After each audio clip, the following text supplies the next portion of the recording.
Buenos días, buenas tardes, buenas noches, donde quiera que te encuentres. Dios te bendiga, Dios te guarde, Dios te proteja a ti y a toda tu familia. Incógnita, contestando preguntas. En esta ocasión me hicieron una preguntita muy interesante. ¿Por qué usted, señor Espinosa, dice ser trinitario? ¿Por qué proceso o por qué digo que mi fe es basada en un Dios trino? Por favor, deme la explicación en la palabra de Dios. Incógnita, yo personalmente estoy contestando tu pregunta. ¿Por qué creo en un Dios trino? ¿Por qué creo en la Trinidad? ¿Qué dice la Biblia al respecto? Quédate, no le cambies. Vamos a comenzar inmediatamente a contestar esta pregunta. ¿Por qué soy trinitario? ¿O por qué confieso la fe cristiana en un Dios trino? Vamos a empezar con el Antiguo Testamento. En la palabra de Dios, en Isaías capítulo 48, versículo 16. Y quiero que anote los pasajes bíblicos porque no los voy a poder leer todos, pero quiero que usted los anote para que usted se dé cuenta y después los examine juntamente conmigo. Si usted gusta, me puede hacer cualquier otra pregunta y yo le estaré contestando. Isaías capítulo 48, versículo 16. Está atento, escucha. Desde que todo se hizo, o desde que eso se hizo, ahí estaba yo. Y a hoy me envía Jehová Dios y su Espíritu. Así dice el versículo 16 del capítulo 48 de Isaías. Está atento, hoy, desde que todo se hizo o desde que aquello se hizo, yo ahí estaba. Y ahora me envió Jehová Dios y su Espíritu.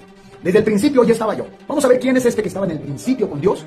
En Génesis 1:1. En el principio Dios creó los cielos y la tierra.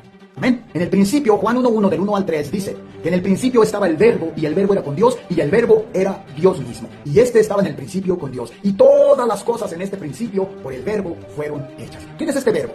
¿Quién es este verbo? En Juan capítulo 1, ahí mismo, capítulo 1, versículo 14, dice que este verbo que estaba junto a Dios, que era Dios, y que por medio de este verbo se hicieron todas las cosas, se hizo carne y habitó entre nosotros. Ahora, este que se hizo carne, ¿por qué creo yo que es un Dios trino? ¿Y por qué creo yo que este que estaba en el principio con Dios, estaba junto a Dios al Padre, pero que siendo el mismo Dios a la vez, pero que estaba junto al Padre? Juan capítulo 17, versículo 5, hablando ya Jesucristo encarnado en esta carne de Juan 1:14, Padre, hablando a Jesús al Padre, Padre, glorifícame con la gloria que tuve junto contigo antes que el mundo fuese. Jesucristo tiene conciencia, ya hecho carne, este verbo de Juan 1:14, que se hizo carne, tiene conciencia y está diciendo que estaba junto al Padre cuando todas las cosas, antes de que todas las cosas existieran. Este mismo de Isaías 48:16, que en el principio de Génesis 1:1 estaba con Dios y era Dios, en Juan 1 del 1 al 3. Ahora, este que se hizo carne, tomó un cuerpo de algún lugar. Vamos a ver de dónde tomó este cuerpo de carne. En Hebreos capítulo 10, versículo 5, dice, el mismo Hijo Jesús, dice, que holocaustos y ofrendas no te agradaron, mas me preparaste cuerpo, dice, hablando Jesús mismo. Entonces, este que estaba en el principio, antes de que todas las cosas fueran hechas, en Génesis 1:1, antes de Génesis 1:1, estaba con Dios y era Dios y todas las cosas por él fueron hechas, Juan 1 del 1 al 3, y Juan 1:14, este mismo que estaba en el principio con Dios se hizo carne. Este mismo dice haber estado con el Padre, junto al Padre. En este pasaje bíblico de Juan capítulo 10 versículo 5, no es la presencia en tiempo, espacio y materia, no estaba junto a Dios en espacio, tiempo o materia, más bien en relación con, eso es lo que quiere decir aquí Juan 10:5, en relación eterna con el Padre. Amén. Entonces, él tomó este que es consciente que estaba con el Padre en el principio, tomó este cuerpo que el Padre le creó en Hebreos 10:5, el Padre le creó un cuerpo para que él se hiciera carne. Y el mismo Padre en Romanos capítulo 8 versículo 3 envió este Hijo, y dije no lo voy a leer todo, pero lo voy a mencionar. En Romanos capítulo 8, versículo 3, este Padre envió al Hijo ya encarnado al mundo, porque en Juan capítulo 3, versículo 16 y 17 dice que Dios amó tanto al mundo que dio a su Hijo unigénito para que todo aquel que en él cree no se pierda, mas tenga vida eterna. En el versículo 17, porque Dios no envió a su Hijo al mundo para condenar al mundo, sino para que el mundo sea salvo por medio de él. ¿Cómo envió el Padre al Hijo? En carne. ¿Y quién se encarnó? El Hijo. Este Hijo que el Padre envió, este Hijo que tomó este cuerpo que el Padre creó en Hebreos capítulo 10, versículo 5. Este verbo que estaba junto a Dios y que era Dios, tomó este cuerpo que el Padre creó para él. En Gálatas capítulo 4, versículo 4 dice que en su tiempo este verbo se hizo carne. Amén. Y en Filipenses capítulo 2, versículos 5 al 8 dice que este verbo tomó la forma de siervo, o sea, en carne, se hizo siervo, y estando en esta condición de siervo se humilló a sí mismo, tomando esta forma de siervo para humillarse y morir en una cruz, en una muerte de cruz. Filipenses capítulo 2, versículos 5 al 8, léalo por favor. Y también dice la palabra de Dios que este padre que le creó cuerpo a este verbo que el Padre le llama Hijo, lo envió el Padre en forma humana o en forma corporal en Romanos capítulo 8, versículo 3. Pero en Hebreos capítulo 1, del 5 al 8, dice que este padre, hablando el Padre, envió a su Hijo, ¿ok? Lo introduce en el mundo físico. Lea Hebreos capítulo 1, del 5 al 8. Dice que el Padre envió al Hijo en forma corporal y cuando lo introduce al mundo físico, el Padre ordena a todos los ángeles de Dios adorar a este Hijo ya encarnado. Y este Padre, al introducir en este mundo físico o material a este Hijo, lo llama Dios eterno, no lo llama Padre eterno, lo llama Dios eterno y fundador de todas las cosas. Hebreos capítulo 1, versículos 7 y 8. ¿Ven? Entonces, estos pasajes bíblicos nos dan una representación rapidita de lo que era el Hijo y quién se encarnó. Ahora, en segunda de Juan, más tiene un capítulo, versículo 7, segunda de Juan, versículo 7, dice que si tú no crees que Jesucristo fue enviado o vino en carne, que no que solamente es un estuche, sino que el mismo Hijo, Jesucristo, vino en carne al mundo, Dios mismo, no yo.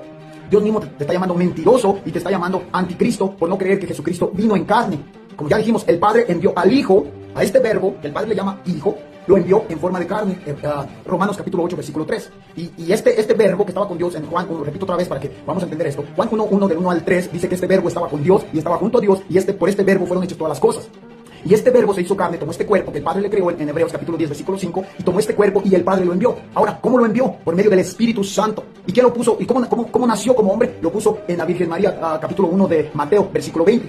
Y este ángel habló a José: no temas de recibir a tu mujer María, porque lo que hay en ella es del Espíritu Santo. El Espíritu Santo engendró o puso en María este cuerpo, este Jesús ya encarnado de Juan 1.14, y lo puso en María. Esta es la manifestación que le llaman muchos, la manifestación de Dios en carne, que Dios se manifestó en carne. Primera de Timoteo capítulo 3, versículo 16. Esta es el misterio de la piedad o el misterio del amor de Dios, de Juan 3, 16 y 17. Que este mismo Dios, no el Padre, Dios se encarnó, tomó este cuerpo y el Espíritu Santo lo puso en María. Ahora, si tú no crees todo esto, yo te invito para que analices todas estas escrituras, y si quieres más escrituras, hay muchas más escrituras en el Antiguo Testamento y en el Nuevo Testamento, que este Jesús que fue encarnado ya estaba con el Padre, creando todas las cosas, como hijo, y que el Espíritu Santo, que vino después que el Hijo se fue enviado por el Padre, vino y nos enseñó todas las cosas que debemos saber, nos guía toda la verdad. Eso es otro tema, para que veamos que el Padre, el Hijo y el Espíritu Santo son Dios, pero el Padre no es el Hijo, ni el Hijo es el Padre. El Hijo no es un estuche para donde mora el Padre en él, no.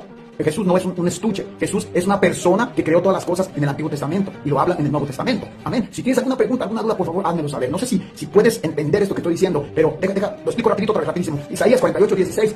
Este estaba en el principio, desde el principio, antes que todas las cosas se hicieran, ahí estaba yo. Amén. ¿Cuál principio? Antes del principio, Génesis 1.1. En Génesis 1.26 dice que hagamos al hombre a nuestra imagen y nuestra semejanza. En el 27 dice, y Dios hizo al hombre conforme a su semejanza. Plural, y luego en el 27 singular. Este mismo que estaba con Dios en Juan 1.1, del 1 al 3, se hizo carne. Juan 1.14, ¿cómo se hizo carne? Tomó este cuerpo que el Padre le creó. En Hebreos, lo dice en Hebreos capítulo 10, versículo 5, y si quiere leer enseguida del 5 al 8, el mismo Hijo hablando que Él tomó este sacrificio, este cuerpo para el sacrificio, para cumplir la voluntad del Padre, para cumplir lo que estaba escrito en el libro, antes que Él fuera, en el rollo del libro, antes que Él viniera a ser humano. En Romanos capítulo 8, versículo 3, dice que el Padre envió al Hijo en forma humana. Juan 3, 16 y 17, Dios, o sea el Padre, envió al Hijo para que tú y yo tuvieras oportunidad de salvación, porque Dios no envió a su Hijo al mundo para condenar al mundo, sino para que tú y yo fuéramos salvos por medio del Hijo. Amén. Y si no crees que este Hijo fue enviado por el Padre en forma corporal, la palabra de Dios dice en 2 de Juan, versículo 10, versículo 7, la 2 de Juan, versículo 7, dice que a ti Dios te hace mentiroso y anticristo por predicar algo que no está escrito. Si tú no crees que Jesucristo fue enviado en forma corporal o en carne, Dios te llama mentiroso y anticristo. Entonces, para concluir, ¿Dios es el mismo que todos predicamos? No. Tenemos que tener cuidado, porque los musulmanes creen en Alá, creen en Jesucristo, que fue nacido de una virgen, Miriam, y los testigos de Jehová creen en un Jesucristo creado por el Padre. Los mormones creen en un Jesucristo que predicó las Escrituras, pero que es el Padre, que es el Hijo y el Espíritu Santo a la misma vez. Los amigos unicitarios también creen lo mismo que los mormones, que Jesucristo es el Padre encarnado, o que el Padre se encarnó en un cuerpo, un estuche, donde el Padre hablaba a través de su boca de este cuerpo, y que el Padre se manifestó en esta carne, y que el Padre dejó esta carne cuando esta carne murió, o sea, cuando Jesucristo murió en la cruz. ¿Okay? Pero voy a estar contestando más preguntas, por favor, házmelo saber. Mándame tus preguntas incógnita, trayéndote la verdad. Dios te bendiga, Dios te guarde, Dios te proteja.